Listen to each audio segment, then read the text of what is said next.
In the news this week, the NSPCC cuts ties with a trans activist following safeguarding concerns, official figures reveal record abortion numbers, and a man opens up about how God called him out of his homosexual lifestyle.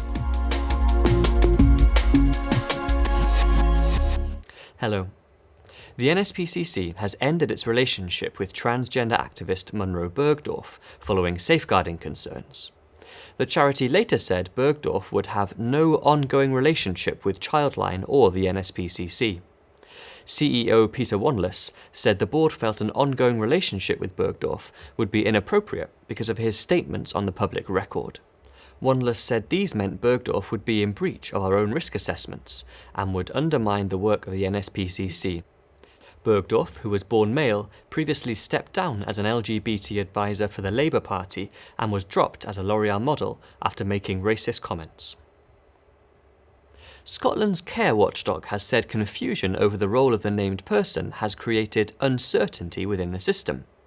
The Care Inspectorate report found that in 25 case reviews where young people were harmed, 10 made reference to professional confusion over the role of the named person.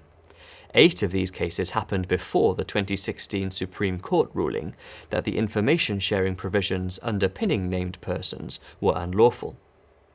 The divisive scheme has been dogged by controversy, and officials have repeatedly admitted there are serious issues with its implementation. Campaign group No to NP said dropping this scheme would allow agencies to focus more energy and resources on working together to protect the vulnerable. Spokeswoman Leslie Scott spoke to the CI. I think what we need to take away from the Care Inspectorate report is that instead of encouraging the continued rollout of the GIRFEX scheme, Mr Swinney should have swallowed his pride following the UK Supreme Court ruling and scrapped this hated scheme once and for all. A family's right to privacy and family life trumps well-being worries. There's no getting around that. The focus needs to be on the few with real welfare concerns who need the help and the support, and government needs to stop interfering in the lives of the many who don't. That's what this Care Inspectorate report shows is needed. Over 200,000 abortions were carried out on women resident in England and Wales last year, the highest since records began. Official figures show almost all abortions were funded by the NHS, and repeat abortions were at their highest level in 10 years. A report earlier this year showed abortions in Scotland were also at a 10-year high. In contrast, Northern Ireland has retained strong protections for the unborn, despite pressure from pro-abortion MPs and peers at Westminster. Claire McCarthy of the Right to Life group said she was shocked by the latest figures and warned society was failing women. For the residents of England and Wales, the number of abortions have actually reached an all-time high.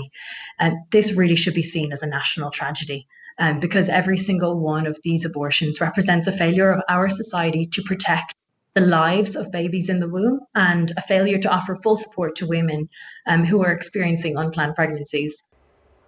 And finally, a Christian man has opened up about how God saved him from his homosexual lifestyle. Adonis Aurelio Beamish chose to mark the beginning of LGBT Pride Month by writing about his own experience and how it never brought him satisfaction. He was frequently told that if he wanted to enjoy himself, he should simply abandon his Christian upbringing. But his depression only increased. He recognized the sinfulness of his life, but said God still pursued him, and in 2014 he came to Christ.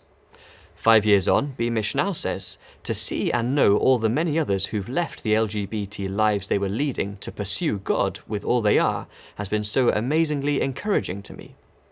But he's clear where the praise for his changed life belongs. It's been the Lord who has transformed me and has called me by my name and not by my struggles. He's given me identity, hope, and a purpose. Well, that's all for this week. For regular updates and information on all of our stories, plus much more, visit our website at christian.org.uk. Until next time, goodbye.